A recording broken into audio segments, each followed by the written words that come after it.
Out in the six, I'm a national treasure. The niggas that bad me gon' bad me forever.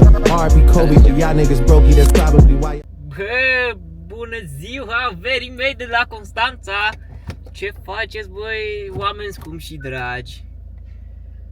Astăzi este al doilea video pe care îl postăm, băi, verilor, și vă mulțumesc mult pentru acele 44 de vizualizări și 3 like-uri care nu-i de la mine. Băi, ok. Apreciez că v-ați uitat la primul vlog. Chit că a durat cam mult să editez. Că l-am filmat luni și l-am postat joi. Sau vineri, cred că l-am postat, nici mai știu că l-am postat. Da, joi pe la 12. Da, și am să iau să vă iau într-o altă aventură cu mine. Și ghiciți ce? Azi e iar luni. E numai luni am treabă, numai luni filmez eu, că na, mă fiu. Azi trebuie să mergem până la bancă, fraților. Verilor, fraților. Cum vreți voi să vă zic. Să mergem până la bancă să depunem niște bani pe carta de firmă. Ce-am făcut? Ce fac? Nu să stă așa, să mai stă lăsa un pic. Sau asta de ce nici nu știu. Dacă lasă așa poate stric de dată. Da. Trebuie să mergem până la banca ABD să depunem niște cașcaval pe cărduț. Că trebuie să facem ceva acolo. După aceea să mergem până la... Nu mai știu, trebuie să mergem, bă. Camera de comerț, mă. Nu mai știu, am un lapsus. Ia, dacă mă enervez că nu știu ce vreau să zic. Hai, bă, ieși. Ia să vedem. Opa. Hai, băi. Vine și la verdele ăsta. Bam, trebuie să mergem la... Gata, băi, verilor. Am terminat la bancă.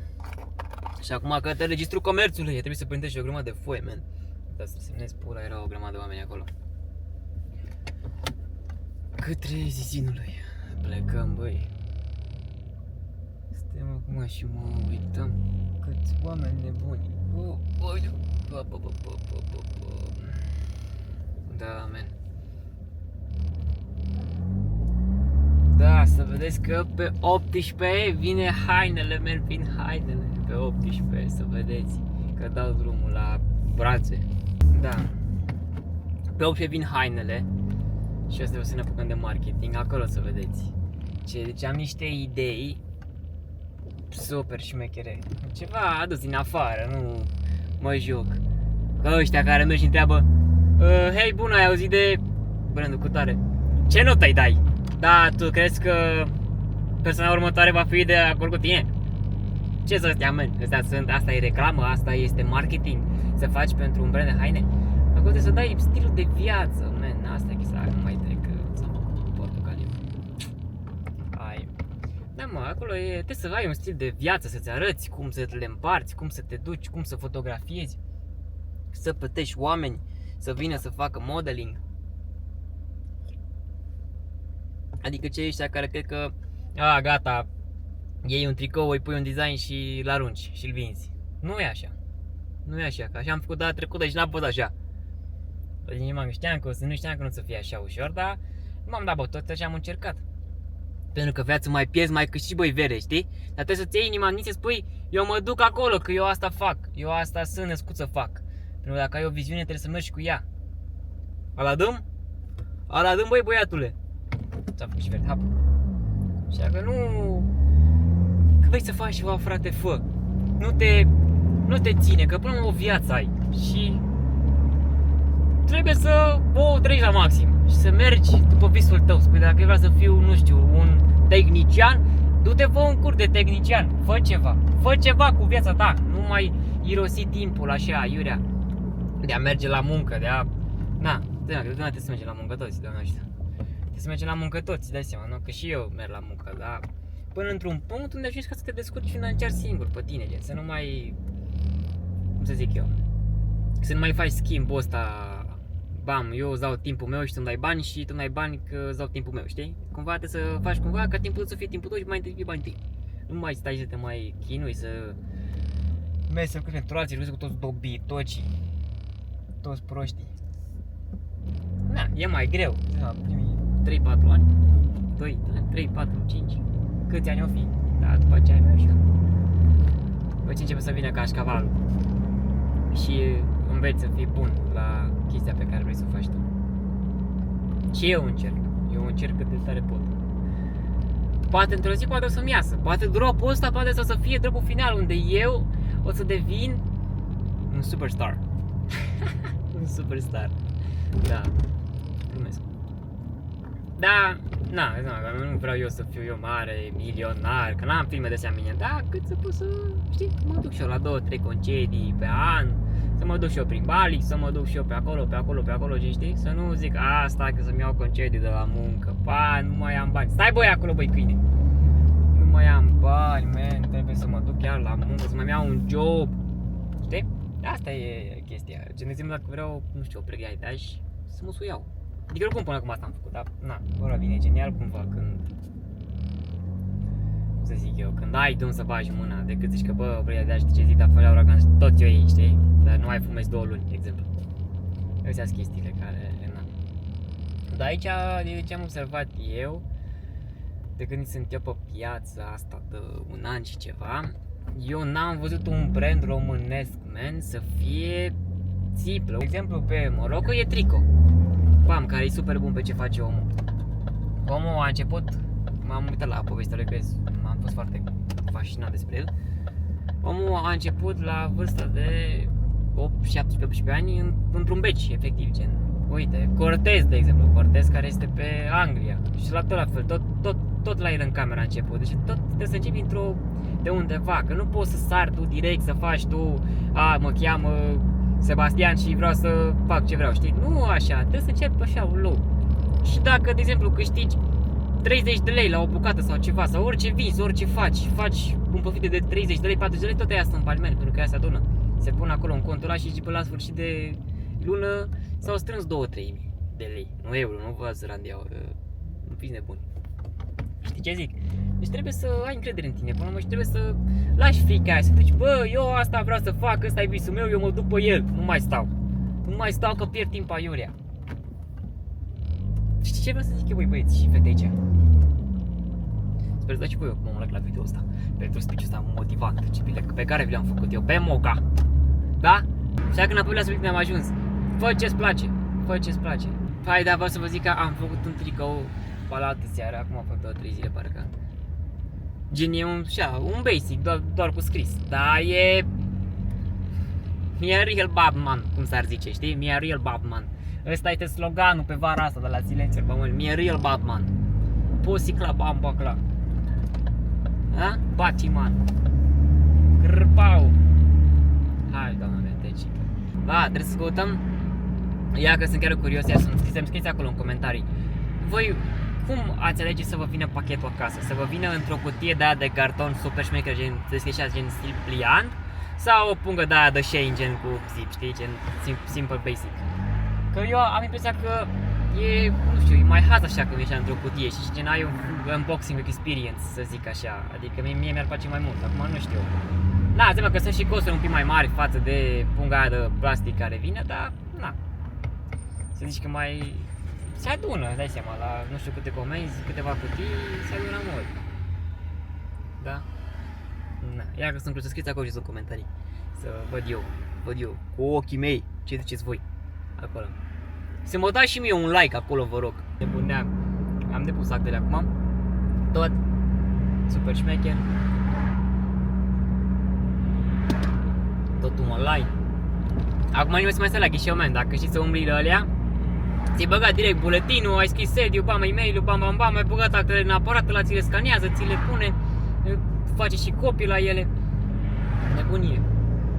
Și acum mergem acasă, băi, oameni dragi, că trebuie să caut un furnizor de cutii și un furnizor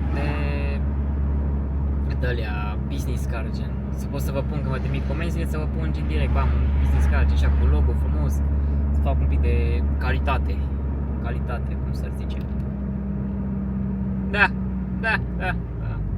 Frumos, elegant. Cu domnul de acolo, că știa. Dar cum se cheamă? Ștefan. A, și nu mai știu ce era o femeie ce zice că domnul, știi că mă cheamă Ștefan. Ștefan mă numesc. Nebun tare, om. Și că gata, sănătate. Oh, mulțumesc, domnule. De că stai intră în mine. Și a venit omul cu balastul direct. Nici mai s-a verificat, a intrat direct. Splash and go, ce s-a self-service deschis.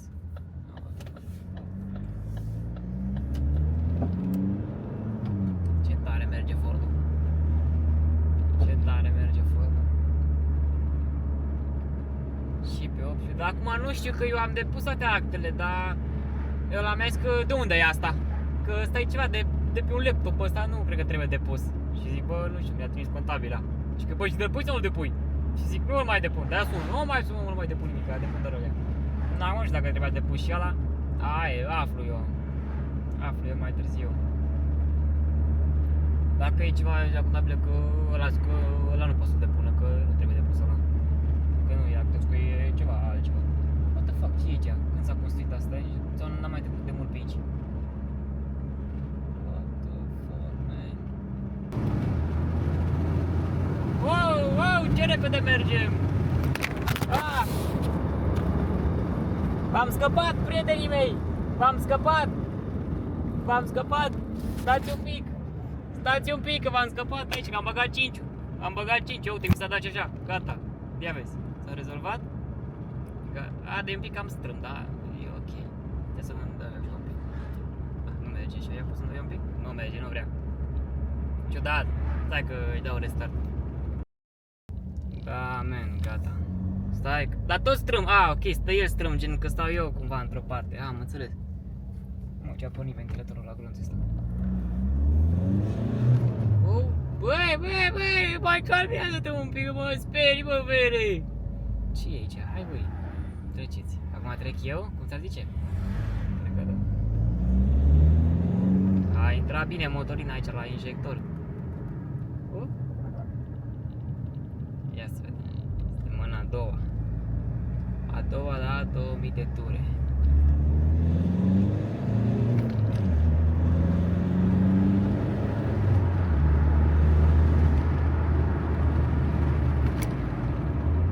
Mână de motor. Ce bun sunt. Sunt prea șmecher. Cum să zice? Eu cu Fordul meu. Mă simt bine în Fordul meu. Lasă-mă, astea sunt de bine, n-ai gheuri, eu mă simt bine în mașina mea. Că e a mea, acum din banii mei. Aici am prioritate. Sunt șmecher. Fuck, m-am zgreșit, băgam ea și trebuia să fac stânga, nu dreapta. Acum ce fac, unde mă întorc? Ia să văd. Ia cum mă bag. Mă bag aici așa un pic aici, stai vezi și întorc aici. Ce-o fiu fi? Hai că nu vine nimeni. Op.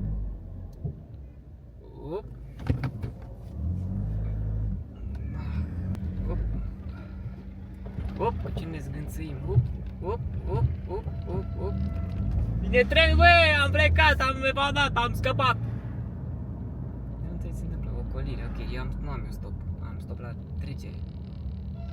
Vine trenul, stop. Stop că vine trenul. Cred că prima dată când prind și eu un tren, gen, dar n-are barier, n-are nimic, acum trebuie să dau acum glonț, să plec, să fugă. Ia asta să vă filmez așa că vine trenul. Mai vine altul? Nici nu știu, nu cred. Și am plecat și noi. Nu mai vine, că cred că e doar o băgată. E doar, e sens unic aici la tren. Doar vine, nu mai se mai și întoarce. Dar cred că claxona el. Un pic dacă nu, zic și eu. Mamă, moment, dar ce... Ce urât e pe aici. Nu mai vin pe aici niciodată.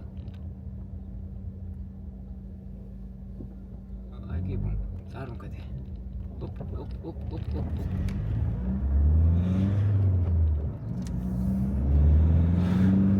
Mă, dar ce? Mașina asta are un film în ora aceea, când îi dau așa tare, când cumva nu e uleiul la temperatură, după aceea nu știu, mă trage într-un fel așa, ciudat. Adică era așa un pic de lac, uite, bam, făceam așa un pic în pot. Bă, verii mei, și am ajuns și acasă. După o zi... Și tu boneta aia de acolo. Lasă-mă așa ce are, dacă e boneta, ia uite, îmi pun și boneta asta așa, ia uite și banca. Da, verilor, am ajuns acasă. Am mâncat, ne-am schimbat niște haine mai legere. și să ne arătăm un pic ce am creat, cât după ce am mâncat. Am uitat să pornesc camera, să vă arăt exact ce am făcut.